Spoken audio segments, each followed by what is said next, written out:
Welcome back to another episode of ROC Boys Football. Today we are taking a look at a full two-round 2022 NFL mock draft made by yours truly. We've been looking at a lot of other people's mocks. We've been taking a lot of looks at first-round mocks. Today we're taking a look at a full two-round mock. Again, before we get into the draft, the support has been awesome for the channel.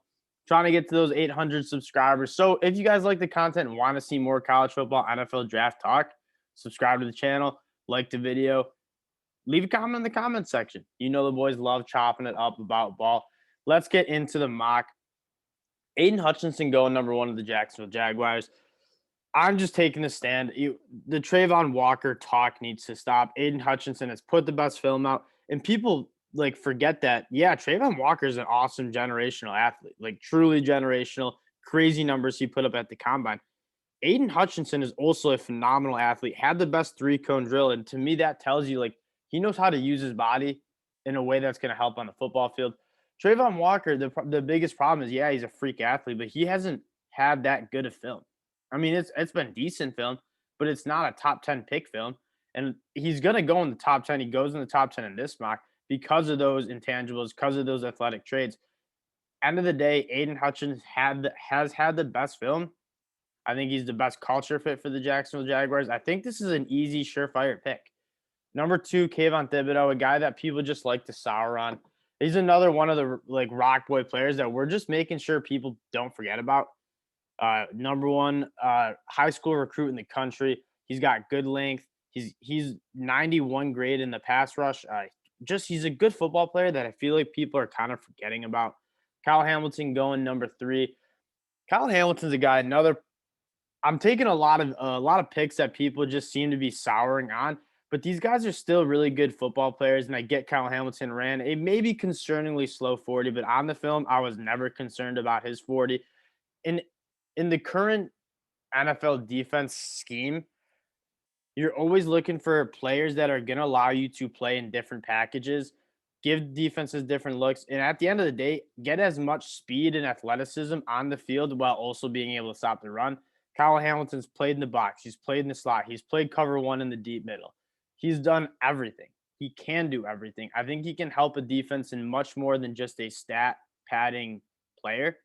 He can allow the defense to give different looks, do different things. And I think that's why Kyle Hamilton is still worth a top 5 pick to a team that's still developing. They're in the business of getting the best players available. Kyle Hamilton's one of the best players available in this draft. Sauce Gardner going 4. The more I think about how to think about, Derek Stingley and Ahmad Sauce Gardner, I'm leaning more towards, I think whoever takes a cornerback in the top 5 or top 10 is going to look for a surefire guy that is going to contribute year one and going to be a really good player for years to come. That's Sauce Gardner. I've been saying this. There's not many worlds where I see Sauce Gardner not being one of the best cornerbacks in the league or being a very good cornerback in the league. Does Derek Stingley have a little bit of a higher ceiling? He absolutely does. But Sauce Gardner is just so rock solid in terms of his length, his fluidity, his ball skills. The biggest question mark was that long speed. He ran a 4.4 140. He is very fast. It never seemed to be a problem on the film either. I think this makes a lot of sense. Even though I think Derek Stingley can be the better cornerback and he's cornerback 1 on my board, I think Sauce Gardner might be the pick if we're going top 5. The Giants are going Ikem Ekwonu. For this, I had Charles Cross as my number 1 tackle, but they're picking a right tackle here. They got Andrew Thomas at the left. They're picking a right tackle. I think Ikem Ekwonu is going to be the best right tackle. And it's almost to me I didn't want to waste the athleticism and just the pure pass pro skills of Charles Cross at a right tackle spot. We're going to go get Ikem Ekwonu to the Giants, and he's an absolute road grader. The power that this dude possesses in his hands, the more I watch the film, the more I fall in love with him again. Just an absolute road grader, puts people right in the dirt. And you want to be able to develop that run game with Saquon Barkley, and you obviously want to be able to protect Aidan Jones. Ikem Ekwonu is going to bring both of those to that right side of the offensive line. I think that's a great pick for the Giants. Charles Cross, Mississippi State. The Panthers have just missed out on a franchise left tackle. I get fans might want to go quarterback, and that makes sense. But Charles Cross is here at 6, and he's going to be I feel so good about Charles Cross being a franchise left tackle in the future. Uh, I feel like you can't pass him up there. And then Travon Walker going 7 to the Giants. Again, I'm not the biggest fan of Travon Walker, but the tools that he has, you can't deny. 35-inch arms. He ran a 4.5, 140, 275 pounds, heavy hands. Like, he's going to be really good in the run game. You saw that on the film. The biggest thing is, can he rush the passer? Only 6 sacks last year. Didn't really show that deep tool bag of rush moves. It's a guy that you can work with 35-inch arms, with the get off that he has. You're going to be able to get him into your team, teach him how to rush the passer. So he's still going to go top 10, and I still like the prospect. I just don't like him as like a number 1 overall pick, because I don't think he can be coming in and being an immediate producer in the pass rush. Now, one of the tackles still on the board, and I've said this all year, these 3 tackles in Evan Neal, Ikem Ekwonu, Charles Cross, they are all going to be or could be franchise tackles. I love all of them as prospects. And you have a guy sitting there at 8 who I feel very good about being a great tackle in the NFL. What team really needs a tackle? The Chargers. I mean, they have the left tackle and Rashawn Slater figured out, but they really have big question marks at that right tackle spot. And I keep seeing them mock like Trevor Penning at 17. Trevor Penning is not going to be an immediate good tackle in the NFL. I don't even know if he'll be a good tackle in the NFL, period. Like, he's got a lot to work on. He's 24 years old. If he's there, use your draft capital to go up and trade up and get him. I think the Atlanta Falcons, after Travon Walker gets sniped at 7, would be looking to trade down. They have a lot of different roster spots to fill. They're definitely in that rebuild mode. They want more draft capital. And the Chargers, they're looking to go win now. Go get Evan Neal. You have 2 great tackles in Rashawn Slater and Evan Neal, bookending your tackle spots, because you need to protect Justin Herbert. That pass rush in the AFC West is disgusting. I think this makes a lot of sense for the first trade of the NFL draft. Derek Stingley going 9. The Seahawks, again, a team that's in that rebuild. Go get a stud cornerback who's going to be kind of an eraser. I think Derek Stingley has the best chance of just being a straight-up eraser, like a Jalen Ramsey type guy. He's there at 9. I think the Seahawks don't overthink it. Go take him. Jermaine Johnson, a ROC Boy favorite. He's edge 3 for us. I have him over Travon Walker. Do I think he'll go over Travon Walker? No.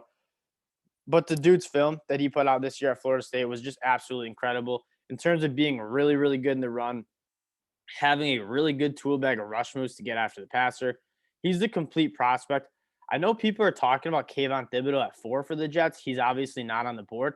Go get Jermaine Johnson at 10. I think that's a great fit. You're addressing 2 really, really big needs on the defense side of the ball at really important positions. And it's 2 guys that are going to be good. Like Jermaine Johnson, Ahmad Sauce Gardner have really high floors. They're both going to contribute at the next level. Really, really happy with how that Jets mock worked out. At 11, the Washington Commanders go Garrett Wilson, getting that Ohio State duo with Garrett Wilson, Terry McLaurin. Garrett Wilson's wide receiver 1. He's there at 11. Commanders don't overthink it and take it. Garrett Wilson's really special. Ball in his hands, he's special. He's good at creating separation. He's got great ball skills. He kind of checks all the boxes.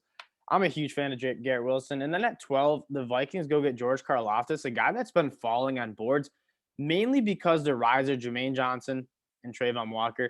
George Karlaftis starting the process was edge 3 pretty clearly. He was being mocked in the top 10 to the Giants. He's still a good player. I think Jermaine Johnson and Travon Walker are probably better prospects than him. But at 12, the Vikings kind of run into a tough spot. I think they want either Jermaine Johnson, Sauce Gardner, Derek Stingley to fall. They don't. They're going to have to go settle with George Karlaftis, who's not necessarily settled. I mean, this guy has the power in his hands to be a great NFL player. He just doesn't have the bend or burst around the edge, but he'll go right through a tackle. He'll blow up a pocket. I still think George Karlaftis is a solid pick at number 12. And then the Texans, again, in the ball game, and they're in the game, the business of getting the best players available.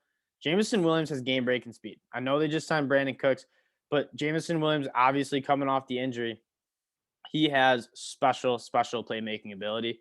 And when you're trying to build an offense, that's so important. Look at what the Chiefs were able to do with Tyreek Hill. Use a guy to just hit massive plays, really explosive plays. That is how you put points on the board in the NFL. Jameson Williams is going to help you do that. 14, Jordan Davis. This makes a lot of sense. Jordan Davis's game is going to translate to the NFL. The biggest thing with him is, are you going to be able to have him rush the passer at a high enough level to justify a top 15 pick? I think the athletic traits and the athleticism he showed at the combine, teams are going to be like, yeah, we can teach him to impact the pass rush. Uh, it makes a lot of sense for a lot of reasons. Jordan Davis going 14. And then the Eagles might get to steal the draft. I think the Vikings could have went and got Trent McDuffie at 12, but if they don't, I think he's going to fall to 15. And Trent McDuffie is going to be a great pick for the Eagles. It's a position of need and a guy we have a top 15 grade on. Not every day do you get to get a guy that fills a position of need, a very important position, and is about a top 15 prospect. I think this makes a lot of sense. I'd be very happy if I were the Eagles here at 15. Chris Olave going 16 to the Saints. Our wide receiver 2 ends up falling to 16 just because the Texans want to go with a little bit more of a splash player in Jameson Williams. Chris Olave, at the end of the day, creates separation like nobody's business. He's the most complete, polished wide receiver in the class. The Saints are ready to win now. I am in that camp. Give Jameis Winston a weapon to go to work with. Mike Thomas, a healthy Mike Thomas, Chris Olave, Alvin Kamara. That offense can cook. That offense will be able to put up points.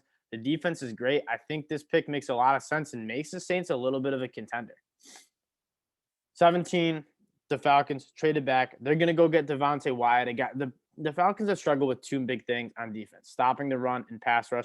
Devonte Wyatt's going to help address both. Devonte Wyatt's first step is incredible for a 320-pound or 310-pound guy. He can get in the backfield, both in the run game and the pass rush. He's a really good prospect, a little rich for Devonte Wyatt, but I think he fits what the Falcons are trying to do. And obviously trading back, getting some more capital. I think this makes a little bit of sense for the Falcons. Drake London, the Packers end up having to trade up, and I really think the Packers will need to trade up. I wanted them to get Chris Olave, and maybe they go trade up to 15 for the Eagles and kind of try to snipe the Saints. They end up not, but Drake London's still on the board at 18. They're sitting there at 22. They're calling up the Eagles. Let me trade up. Let me go get Drake London, a guy that's great with contested catches. Aaron Rodgers can thread it into any window that there is. Drake London, the windows aren't going to be big. He doesn't create separation like Chris Olave, but he's got really sticky hands. He's a really big physical guy who's a great basketball player. He knows how to go up and get the ball, play above the rim. I think that's a good fit for the Packers.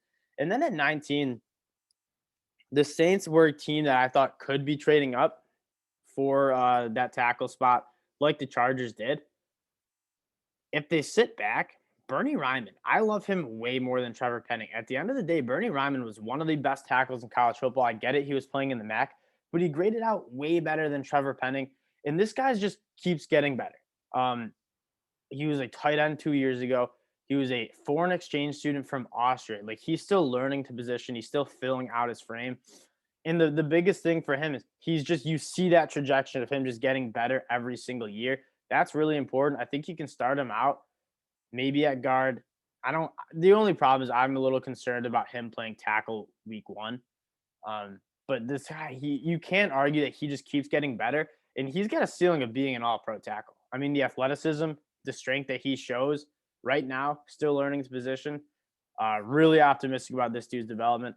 And number 20, the first quarterback goes off the board. It's really hard to figure out where these quarterbacks are going to go, but it's no secret Mike Tomlin loves Malik Willis. If he's there at 20, I think they're going to take him.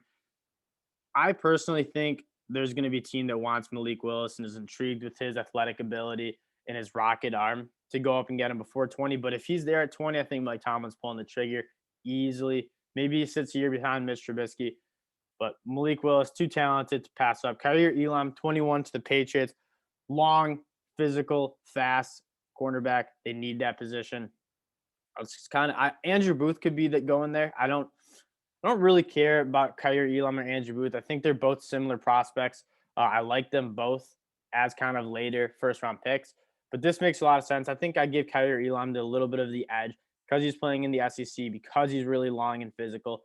So we're going to go Kaiir Elam 21 to the Patriots. And then the Eagles probably get away with the best draft in the class right now. Nakobe Dean at 22. You guys know he's my linebacker 1. Nakobe Dean's absolutely dripping with instincts. I don't care about if he's short or a little undersized. It takes 5 minutes of turning on the film of any game you want and noticing how good Nakobe Dean is. He was the guy that I really think made Georgia's offense click, or Georgia's defense click. Like, he was the leader. He was the playmaker. He was the captain. I am a huge, huge fan of Nakobe Dean at a position where the Eagles need to get better at. Tyler Linderbaum, center to the Arizona Cardinals. This makes a lot of sense. Tyler Linderbaum's a guy that's going to be coming in week one and making your team better immediately. Um, he's going to be one of the best centers in the country. I'm not worried about his size because whatever weight he played at Iowa, he can play at the NFL level. It was hard to find a rep that Tyler Linderbaum didn't dominate. He's a special guy. I think the Cowboys definitely could have wanted Tyler Linderbaum at 24. He's off the board. I go get Kenyon Green, a guy he's played every single spot on the offensive line besides center for the Aggies.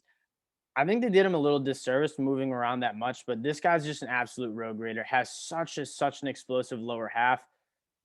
If you want to get back to running the ball downhill with Ezekiel Elliott, Kenyon Green's that guy. Andrew Booth, the Bills need to take cornerback. Get the best available cornerback. It's going to be Andrew Booth. I hate it because the Bills kind of pigeonholed themselves, and if Andrew Booth, Kaiir Elam aren't on the board at 25, it's going to be looking slow. But you got to go get Andrew Booth. This is kind of a no-brainer. Excuse me. The allergies kind of kicking my ass a little bit. 26, Jahan Dotson. The Chiefs are going to have to trade up as well, kind of similar to what the Packers are. There's going to be a run on wide receivers when you have teams like the Steelers, like the Patriots. I think even the Cowboys and Arizona Cardinals are in the ballpark for a wide receiver. So I think the Chiefs are going to need to make a move if they want to get a guy. Jahan Dotson's the most underrated guy in the class. In terms of being the complete wide receiver, can create separation in the intermediate routes, can blow the top off the defense with vertical speed, ball skills. This guy's off the charts with a lot of those things. The only knock on him is he's a little bit undersized, but you're seeing undersized wide receivers make it work at the next level pretty routinely. I think this is going to be a great cog in that Kansas City offense to just get a little production out of after losing Tyreek Hill. Zion Johnson, just a solid interior offensive lineman. Could play center, could play guard. The Bucs need a guy that's just a plug-and-play interior offensive line guy. Zion Johnson falls at 27, no-brainer. Sky Moore to the Packers. I kind of like this. We doubled up on wide receivers. I think they certainly could. We got Drake London at 18. He's more of a contested catch, bigger body. Sky Moore's a guy that just has a crazy, crazy good release, can create separation underneath. I think this really kind of completes a wide receiving room. Got the big body Drake London. Now you have the separator and Sky Moore. I think that makes a lot of sense. Trevor Penning, again, a guy that I don't like. I've made it clear. He falls to 29. The Tennessee Titans end up trading out of that spot to the Chiefs. He's going to play guard, but if you want I think Mike Vrabel is going to like this guy. Like if you want a nasty, nasty, explosive lineman, Trevor Penning's that guy. He's got a lot of work to do if he's going to play tackle and be a pass pro. But right now you stick him at guard, let him run, let him just move people around, let him play nasty. That's what the Tennessee Titans want to do behind Derrick Henry. I think that makes a lot of sense for a lot of different reasons. Daxton Hill, a top 20 prospect that just ends up falling a little bit. He could play nickel.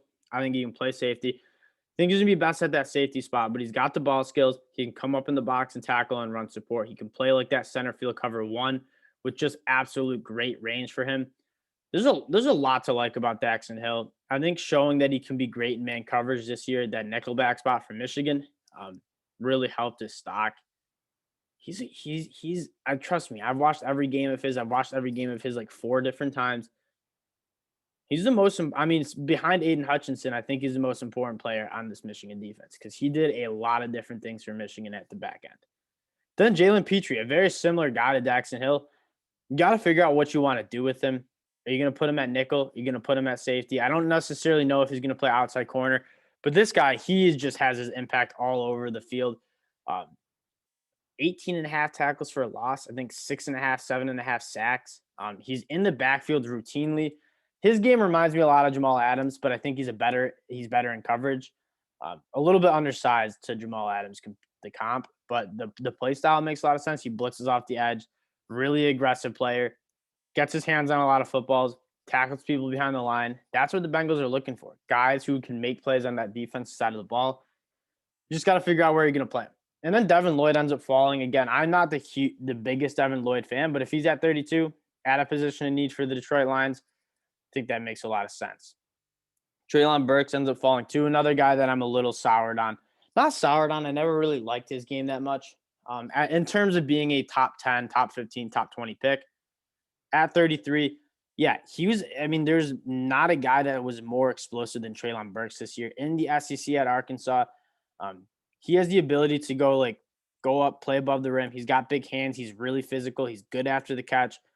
He's a guy that can add some explosive plays to the Jacksonville Jaguars. They want to give him a little bit of help. Trevor Lawrence, that is. Give Trevor Lawrence a little bit of help. Thinking the first pick of the second round, I think that makes a lot of sense. And then George Pickens, a very similar guy that falling on boards because of injuries. I think the Lions need a big-bodied wide receiver on the outside, kind of a boundary guy. George Pickens is still that dude. I get he's coming off the ACL injury, but he looked good when he came back. It was impressive how fast he made it back to go help that Georgia team win a national title. If it wasn't for a torn ACL, we're talking about this guy in the top 20. He looks like he's recovered fine from the ACL. He ran a good 40. He kind of tested well. George Pickens is a good ball player. This would be a great pick for the Detroit Lions. I really like how this draft is shaken out for the Lions. Minus Aidan Hutchinson not going to number 2 to them. Lewis Cine, a guy that I think I got my early eval wrong on him. Watching Georgia, he seems like just a box safety. He's a big hitter, kind of an enforcer, but he's not great in coverage. Graded out, great in coverage. He's good in man coverage. He breaks on the football extremely well. He's much more of an all-around safety than people give him credit for. The Jets need help on the back end. They obviously weren't able to get Kyle Hamilton with one of those top 10 picks, so they're going to go get Lewis Cine at 35. The Giants go get Christian Harris, a guy that we saw figuring it out later. This was a guy that you knew was dripping with talent. He just hasn't put it together yet. Now, in the SEC championship game, in the playoffs, in the national championship game, you saw this guy figuring it out. If he does figure it out, he's going to be like a Nakobe Dean, Devin Lloyd linebacker. There's no reason to think he's not going to be that good.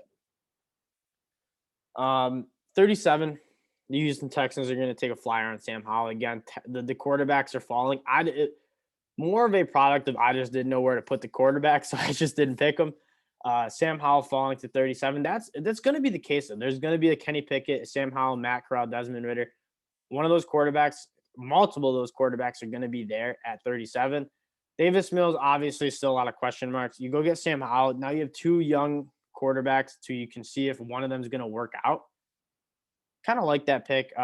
They could start filling in that roster more too, but Sam Howell at 37 makes a lot of sense. He's got a really good arm. He's a good athlete.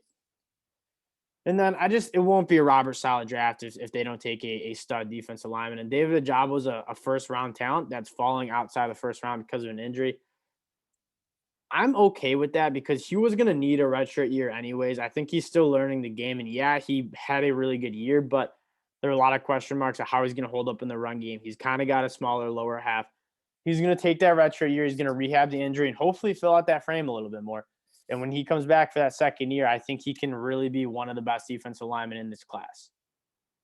39, they need a wide receiver, the Bears. They're going to go get Christian Watson, a guy that is just – you don't see many guys who are 6'5", 210 pounds, and run a 4.31.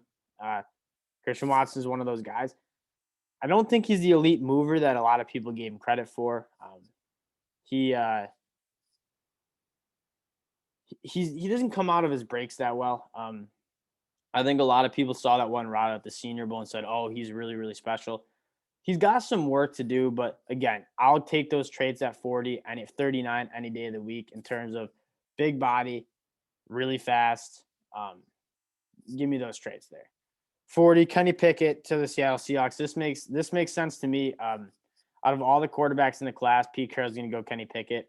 He doesn't like his quarterbacks playing outside the scope of his offense. Kenny Pickett's a guy that's not going to do that. Most NFL-ready quarterback in the class. Really, really quick processor of the field. He's accurate, makes good decisions, doesn't put the ball in harm's way. That's a Pete Carroll quarterback if I've ever heard of one. Now, I have the Steelers trading up for Nick Bonito because Nick Bonito is a guy that I think has first-round talent that's just – he's very scheme-specific. He can only work in specific defenses because he really can't line up with his hand in the dirt and play the run game that effectively. He's much more of a guy that he's got an elite first step. Like he beats tackles immediately with the first step. He's very, very twitchy around the edge. Elite pass rusher. The problem is he's such a liability in the run game that if you're going to take him, you have to be confident that you're going to be able to hide him a little bit in the run game or just coach him up, one of the two. But Nick Bonito, I mean, you got to take that level of pass rush at some point. At 41, I think he fits the Steelers scheme a little bit. Um, yeah, I feel good about that pick for the Steelers. Roger McCreary to the Colts. They needed a cornerback. Roger McCreary, I have actually kind of in that Andrew Booth, Kaiir Elam range. I just worry about the length a little bit. But in terms of just being a competitor, being really good in the SEC as a number one cornerback, going toe-to-toe with guys like John Mechie, really, really impressive. He's extremely, extremely sticky in man coverage. I think the Colts kind of get a steal here at 42. Falcons go get Leo Chenal, kind of a Rock Boy, a Jason favorite because my brother does not like Leo Chenal. I love Leo Chenal. He can impact the game in a lot of different ways. Probably the best box linebacker in the class in terms of just taking on blocks, shedding blocks, making tackles. He almost looks like he should be playing edge, and people kind of assume a 260-pound linebacker from Wisconsin, he's not that good of an athlete. He tested extremely well. He's fast. He's strong. He's a little bit stiff, but he's fast. He's strong. He's explosive. In terms of blitzing, again, we talked about the Falcons. What do they struggle with the most? Stopping the run and getting pressure on the quarterback, getting sacks. Leo Chenal had 9.5 sacks, 18.5 tackles for a loss. Like, this dude gets behind the line of scrimmage routinely, extremely powerful, great blitzer. I think he checks a lot of boxes that the Falcons are going to be looking for. Boy Moffitt, the Browns are going to be looking to kind of restock that edge, find somebody on the other side of Myles Garrett. Boy Moffitt is a guy that a lot of people like. I don't particularly like him as much. I didn't think the film was that impressive. I get he tested really well. He's kind of a freak athlete. So I think that's a good spot for him. I don't like him going in the first round, but I think at 44, I'm all right with it. Commanders moving up a couple picks to go get Jaquan Brisker. This makes a lot of sense. Jaquan Brisker is a safety that could go in the first round. He's that good. Him, Lewis Cine, Daxton Hill, Jalen Petrie, all are clumped in the same kind of tier. At 45, that's a great pick. I would go trade up, give up a couple picks, go get a safety who's going to start week one. Travis Jones, a guy. If you don't get Jordan Davis, go get Travis Jones. They do a lot of the same things. He's going to be great stopping the run. Big fan of Travis Jones. To the Minnesota Vikings, and another guy that I'm giving a bunch of Rock Boy favorites right now. We're seeing a run on Rock Boy favorites. Arnold Ebiketie from Penn State, a guy that uses his hands extremely well. He's gotten better every single year. Obviously, was at Temple, transferred to Penn State. His film this year, there's not many people in this class that had better film than Arnold Ebiketie in terms of stopping the run, getting in the backfield, getting sacks. He's just the complete guy. He could be a first-round take. I can think the Chiefs would be taking a look at him late first round. I like his game a lot. And to be honest, I probably would have had him going higher. Jamar Salyer, 48 to the Bears. He's a guy that I think he can play tackle, but he'll probably start at an interior offensive line spot. No, he's just a darn good football player, a really consistent, steady football player. I think that makes a lot of sense for the Bears. Darian Kinnard, a guy, we got them getting Bernhard Raimann. I think Darian Kinnard can be a difference maker on the interior offensive line. I question about his ability to play tackle. He lost some weight because I think he's trying to play tackle. His feet aren't good enough, but he's extremely explosive, extremely violent. His film's up and down. Like, there's some film that's like, this guy's a first round pick. And then there's some filmers like, can you even draft this kid because his feet can't move? If you can get that figured out, I really do like Darian Kinnard. Josh Pascal, another Rock Boy favorite. 278 pounds. His get off is freaky. A 1.58 split. I mean, that's crazy. And you see it on the film. His get off, his explosion is great. He's not as bendy as you like as an edge rusher. I think more of a 3-tech, even kick him into the interior defensive line for like pass rush packages. You're going to find a way to get this guy on the field. I think he's a lot like Mike Dana, but a little bit better, a little bit more gifted. Brian Asamoah, you got Jordan Davis in the first round. He's going to be keeping – if you can keep offensive linemen off Brian Asamoah in the run game, Brian Asamoah is one of the best backers in the class. 33-inch arms, he can run with tight ends, be a force in coverage, but he also can just fly around the field and make tackles in space. The only knock on his film was he can't work through the trash. If you have Jordan Davis kind of mitigating that trash, there's not going to be much trash. There's not going to be much centers and guards moving up to linebackers with Jordan Davis on that interior. I think that makes a lot of sense. Drake Jackson, a guy that was on my radar for the last 3 years at USC and just hasn't really made that jump. But you see the traits are there. He got up to 270 for his pro day. If he can keep that athleticism that he had at 270 pounds, I like him a lot more. He's definitely a project, but at 52, I'm okay with taking a project. Tyler Smith, another project. I don't know what Tulsa was teaching, but the technique, guys played with really right hands. Him and Chris Paul both had the same problem. Tyler Smith is special with the hands. He might be playing guard early, but he can be a good tackle. He's a good athlete, but the power is what really gets me excited about this guy. Quay Walker to the Patriots at 54, just a rock solid linebacker from Georgia. Him and Channing Tindall, I don't really know how to pull the strings on them. Channing Tindall, I think, is a little bit more athletic. Quay Walker's a little bit more solid, a little bit more proven, has played more snaps. I think the Patriots are going to go with the guy that is just a smarter, more consistent linebacker. Quay Walker. Kingsley Enagbare, a guy with freaky length, 35.5-inch arms. The Cardinals like taking freaks. They need to kind of replenish that edge rush. Kingsley Enagbare is a guy that has had kind of up and down film. He's flashed some extremely impressive pass rush moves. But again, it's just not consistent enough. He's not making an impact consistently enough. So he's kind of falling to that 55 spot. Channing Tindall, go get another freaky, athletic, explosive linebacker. It worked last year with Micah Parsons. I think it'll work again with Channing Tindall, one of my favorite guys in the class. Kaiir Elam for the Bills, still trying to find a little bit of pass rush. Haven't really been that successful drafting edge guys. Boogie Basham, Greg Rousseau, AJ Epinesa. Haven't really made the impact I think the Bills have been hoping they would make. Guess what? You can also create pass rush from the inside.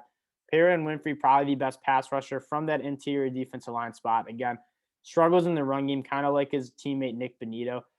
But pass rush is so important in having good defense. I think the Bills will take a shot at Perrin Winfrey at 57. Logan Hall to the Tennessee Titans, or to the Atlanta Falcons, excuse me. This makes a lot of sense. Again, we've been talking about they just struggle with pass rush and run defense, and they've addressed those with their first 3 picks. With Logan Hall, kind of a 3-tech. I think he can play edge, carries 278 pounds extremely well. Leo Chenal and Devonte Wyatt. Maybe it's a little overkill to go 3 guys like that, but I do think that's what the position they need to address the most. I had him doing that. DeMarvin Leal, tweener. DeMarvin Leal is a guy that I'm not really sure where he's going to win. And he was decently productive at A&M, a former top 20 recruit in the country. He's a good athlete. I don't know if he's athletic enough to play the edge. I don't know if he's physical and big enough to play on the inside. If you can take him around, that's why he's falling. But if you can take him around that 60 spot and figure out where he's going to play and kind of commit to that, I think he can be a good player. Cam Thomas from San Diego State, kind of in a similar vein. More of a 3-tech. I don't think he's got the explosion bend to play that edge spot, but he's got really powerful, heavy hands. I think the Bucs will have a good time trying to figure out where he's going to impact the game. John Mechie, you might think, oh, they don't need a wide receiver. They got Deebo Samuel, Brandon Ayuk. If they're going to commit to playing Deebo Samuel in the backfield a lot and kind of using him as that kind of athlete that he is, they need a more consistent wide receiver who creates separation, has that full route tree. John Mechie at 61 is that guy. There's not a more consistent wide receiver over the last 2 years in college football than John Mechie. I think that's what the 49ers need. So I think at 61 falling because of the injury, I think that makes a lot of sense. Marcus Jones, he's going to be such a good nickel cornerback. Great in special teams as well. I'm a huge fan of Marcus Jones. Wendell Robinson, again, a guy that he's an interior, he's going to be a slot wide receiver. Extremely tough, extremely good with the ball in his hands. And then finally, Trey McBride, tight end out of Colorado State. They obviously traded Noah Fant to Seattle Seahawks. Trey McBride is tight end 1. Great inline blocker. Very good athlete. Good catching the ball over the middle. Like Trey McBride's game a lot. And that is a wrap on the 2-round NFL mock draft. We're trying to do a 7-1 at some point, but they take long. They're very hard. I put a lot of thought into this mock draft. My brain was hurting the last 20 picks, but I appreciate you guys sticking with me. Again, if you guys like the content, like college football, you like the mock drafts, go subscribe to the channel, like the video. I love the support. Appreciate you guys for listening, and we'll be back with some more NFL draft content later. Peace, y'all.